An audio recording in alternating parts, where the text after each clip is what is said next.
Yo, I'll be reacting to three disturbing true school stories.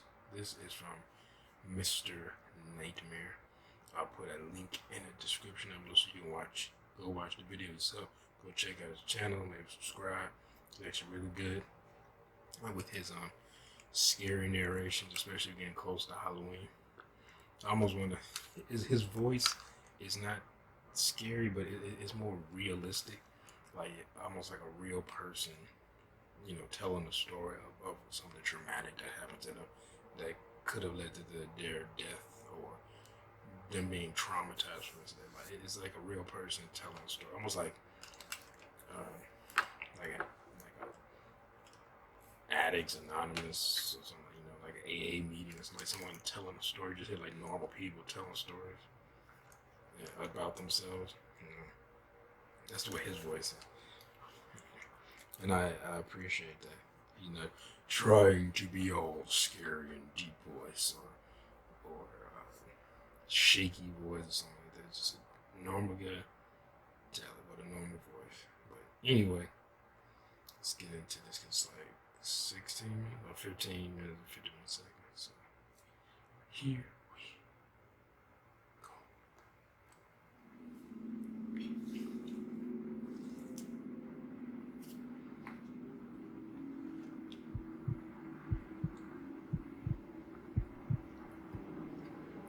I was in my junior year of high school in 2009. I was sitting one regular school day in English class. It was towards the end of the year, and we were working on final projects, meaning we needed to use the school laptop. Not miss high school. The school library was closed for the week because of some kind of damages or renovations. I really don't remember all the details regarding that. But even still, I was pretty sure the laptop carts were still being stored in the back room of the library. My teacher asked the class which of us would like to go down and get the cart. I really had to pee, so I raised my hand because it was a good excuse to go down to the bathroom anyway. After making a quick stop at the bathroom, I made my way to the library. The lights inside were all off. There didn't appear to be anyone in the entire library. It was pretty dark, but there was just enough light from the few windows in there to see where I was going. Like I said, the laptop carts were usually way in the back section of the library in a separate room. There was a glass window that looked from out in the main area of the library into this back room, and it was really dark in there. I tried the door handle, but it was locked. Now I looked around not knowing what to do. I didn't really want to go back to the classroom to tell my teacher. I looked around the library, hoping there was maybe at least one staff member in there. I did hear something coming from the other corner of the library, actually. As I walked closer, it sounded like some kind of consistent clicking sound. It was coming from one of the study rooms that classes would sometimes be held in. The door to this room was cracked open, but it was also dark in there. There were also windows that looked into this room, so instead of marching straight in there, I tried looking in through the window in the main section of the library. I was like 80% sure I could see someone standing in the back corner of this little room. I pushed the door open a little more and called into the room. My voice echoed a bit. I tried hitting the light switch, but the lights didn't turn on, confirming the power was shut off in the library. I stepped into the room, a bit confused why I didn't get an answer. I wanted to confirm that what I was seeing was a person. It's so hard for me to explain what I was seeing. This was like It literally looked like a humanoid figure from the doorway. Head, torso, and everything. I didn't even have a cell phone back then to use to light up the room. I stepped deeper into this room, but I stopped when I started to become disturbed by what I was seeing. It didn't look like a person anymore. It looked like some kind of thing. Humanoid thing. I was pretty sure he or it or whatever was looking at me. I could make out a face on its head, which was easily twice the size of a normal human head. Time to leave. Not to mention how tall this thing was. Alien? Maybe 7, 8 feet up. He was completely still, as was I. And it wasn't until I saw movement in the corner that my heart completely dropped, and I ran out of the room and out of the library. I was breathing heavily, heart racing.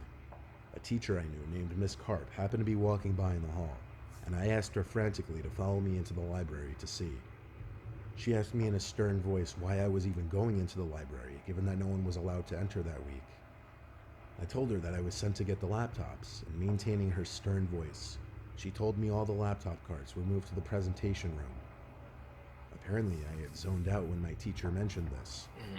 I told Miss Karp to follow me into the library anyway to show her what I saw. But when she reluctantly followed me there, not only was nothing there in that back room, but the light inside of that room was now working. Miss Karp was annoyed with me, and of course she didn't believe me or just thought I was seeing things.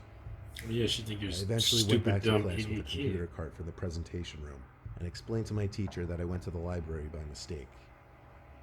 I never really mentioned what I You saw saw to something that anyone was like else for 8 fear of feet sounding tall with stupid a or giant crazy. head, and no one else I don't know sees if I believe in ghosts or paranormal shit, but I really have no freaking No, that clue what I could have paranormal seen shit. there. Sure, eyes can play tricks on you, but not like that. I saw something big in the corner of that room. Something not human.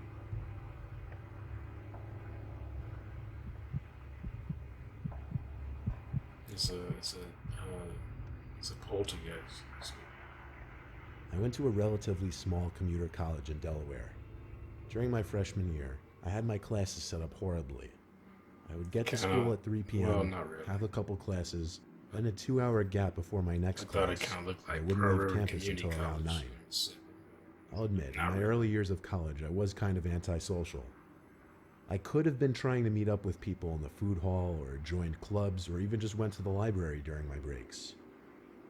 But for my final class twice a week after my 2-hour gap, I would be in a basement classroom of one of the business halls.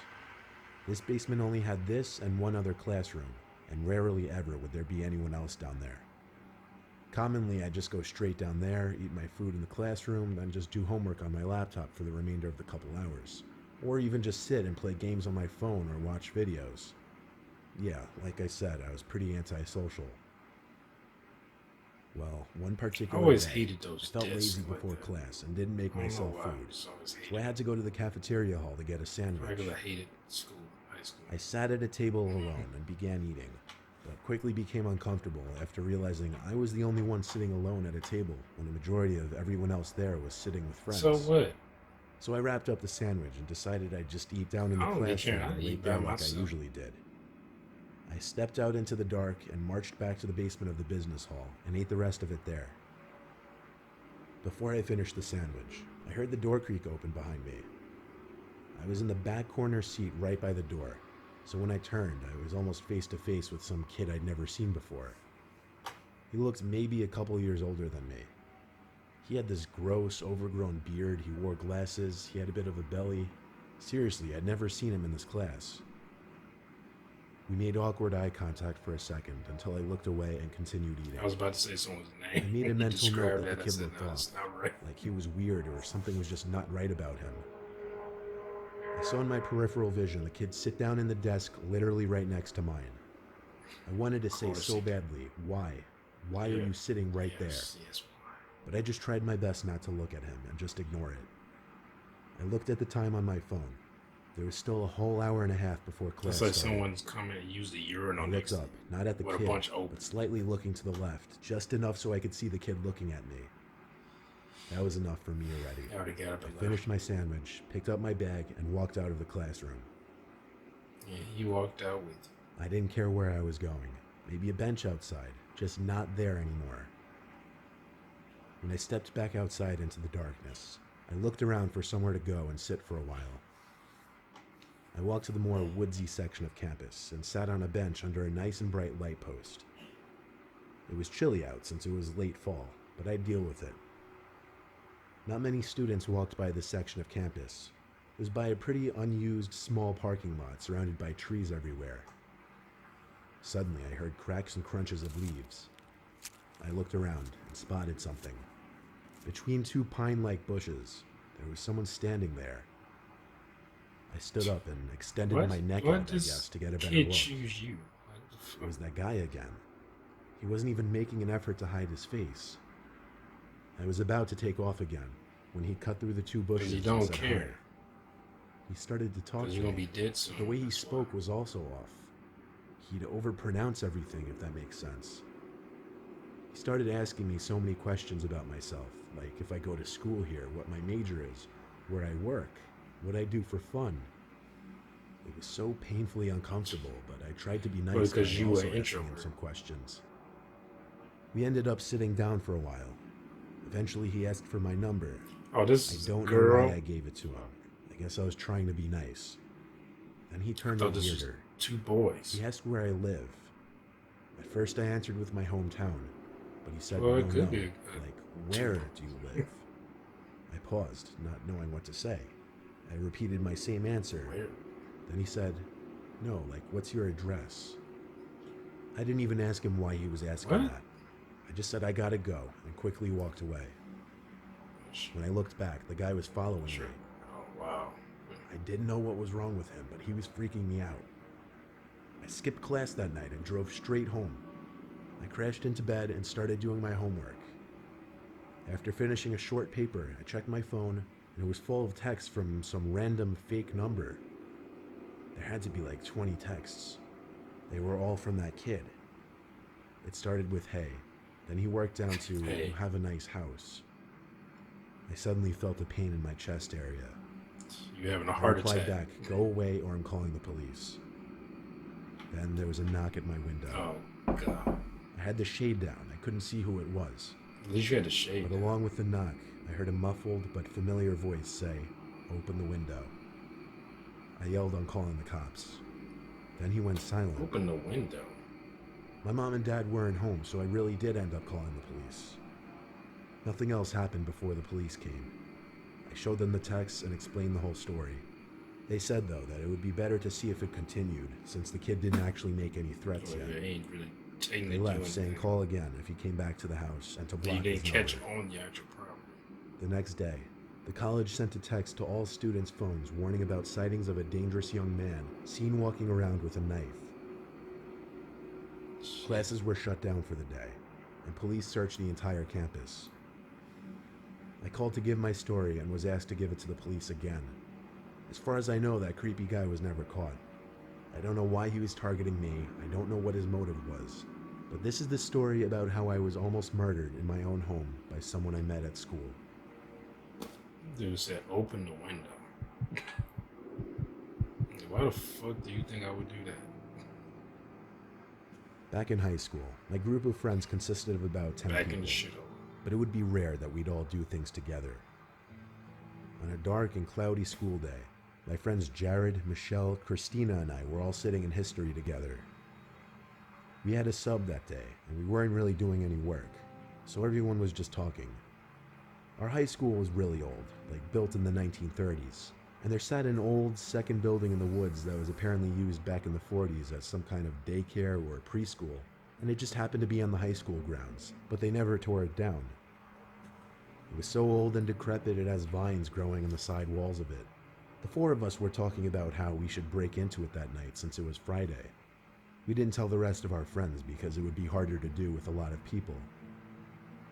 So nightfall came. Let me We guess. snuck onto the school crackheads. grounds through a more hidden path to avoid security, and we easily made it towards the woods. One thing in Chicago. We got to the building, which was in a fenced-off abandoned place. area. You ain't gotta worry about ghosts. Jared and I You boosted the worry girls about up over the crackheads. fence. Then we climbed over ourselves. The building was about twice the size of a house. There was no way we were the first ones to have been doing this. We scanned all four walls looking for a good entry point. There were multiple windows, and then we found the front door to the building. Locked, of course. Jared and I ended up breaking a window, but we had the girls keep watch. Once again, we boosted the girls up inside first, then Jared crawled inside. Ladies and first. lastly me.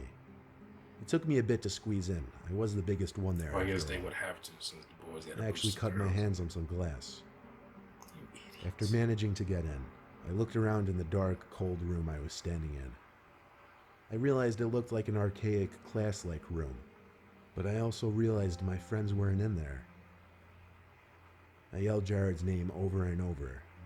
I left the little class-like room and entered a tight, decrepit hallway.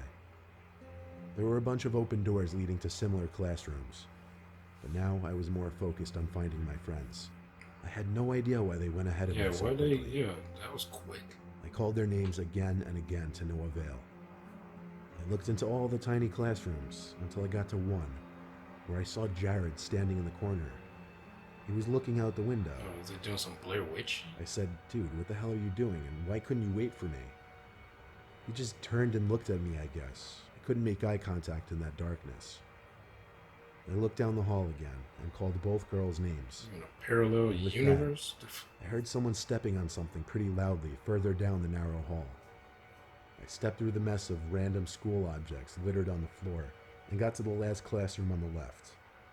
And the second I looked inside, someone jumped out and screamed in my face. I nearly had a heart attack, but it was Jared. Christina and Michelle came out from behind me, hysterically laughing. They revealed that they came up with a plan to hide from me to scare me a few minutes before going in. I playfully shoved Jared, but with my heart still racing from the scare, it started racing even faster. Yeah, who's that? Because I remembered that figure I just saw in that other classroom. I told them all to shh and whispered I saw someone else and thought it was Jared. I waved for them to follow me back to that classroom, but whoever that person was in the corner wasn't there anymore. I stepped into the classroom, but it looked empty. Then I heard one of the girls gasp. I stepped back to them and looked at what the three of them were looking at. She was pointing at the crack between the door to the classroom. There was someone standing behind the door, with their face pressed up between the crack to the door. The two girls screamed, and Jared yelled, "Let's get out of here." We all ran back to the window we came in through. I was the last one to climb out, and I can't tell you how scared I was that I was going to be grabbed by the legs and pulled down as I was climbing through. But I made it out. We hopped the fence again and ran back to Christina's house. It didn't make sense. The door to the building was locked, and the window we smashed was the only open window. So how could that man have gotten in? Are you sure about it? What was he doing in there? We told the rest of our friends, and rumors quickly spread about the building. I'm sure others went in there after that, but we never went near that building again.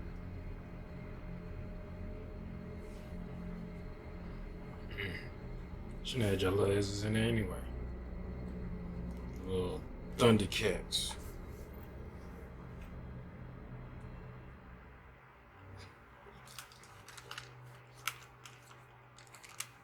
Oh, I can't talk. I went in abandoned buildings. So, I don't think I ever saw anybody. I remember I told a story that I was in one and I heard a loud noise. And we just ran out.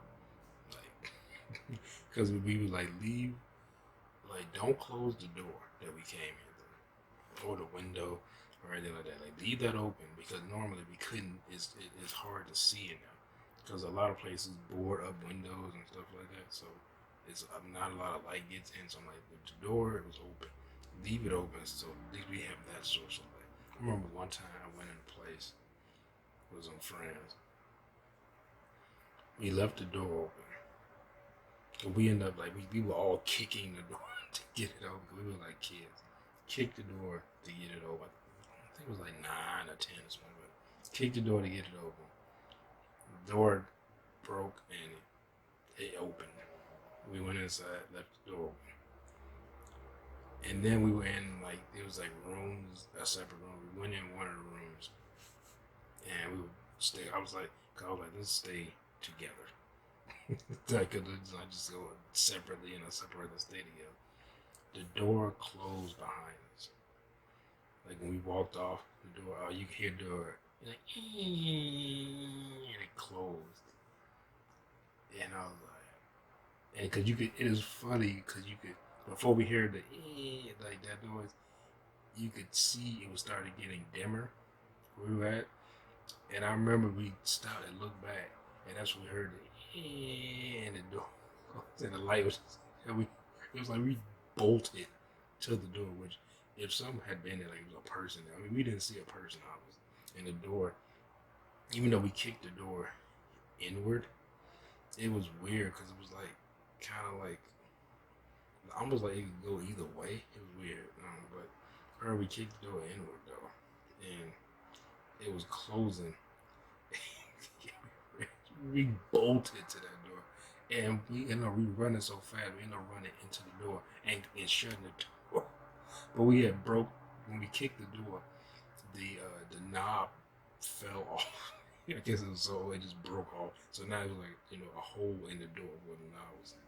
And we pulled that open so fast, and we bolted at it. Man, we ended up going back in there, and it was nothing. It was nothing in there. It was actually just completely empty. Like whoever owned it, it was like it used to be like a store or something. I don't know. It was always like that when I moved over there. So, but whoever owned it cleaned it out. Like it was clean. Besides this dust, it wasn't nothing to bump into. Just empty rooms, and it was like a front room and stuff like that. Where like people walk in, and you had like probably it was like a counter at the front.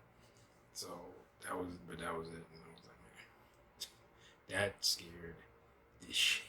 Because as a kid, I got older, I was like, what if there was somebody on the other side of the door, like pushing it closed, and we couldn't see them because it was so dark, because the light was shining in, and you can stand on the dark side of a door, and it's hard to see you because the light is kind of affecting your eyes, so you can't see behind the door.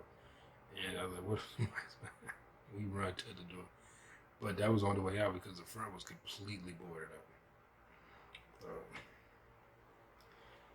but yeah, that.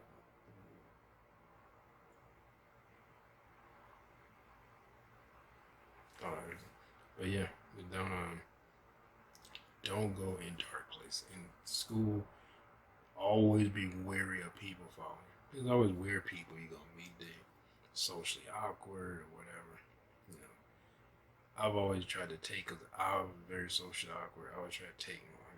I still am, but I'm less now. I always try to take those people under my wing. Like, come on, let's join together and be social. So that way, if you decide to do something, you won't kill me. or maybe it'll deter you from being more and more shut in, becoming more and more depressed, or taking your own life, or taking somebody else's. You should never shut people out like that. But anyway, I hope you all enjoyed, everyone. If you did, make sure to hit that thumbs up button. My camera is starting to act up, so I'm going to end this. Make sure to, like I said, like, subscribe, and share. And I'll see y'all next video. Peace.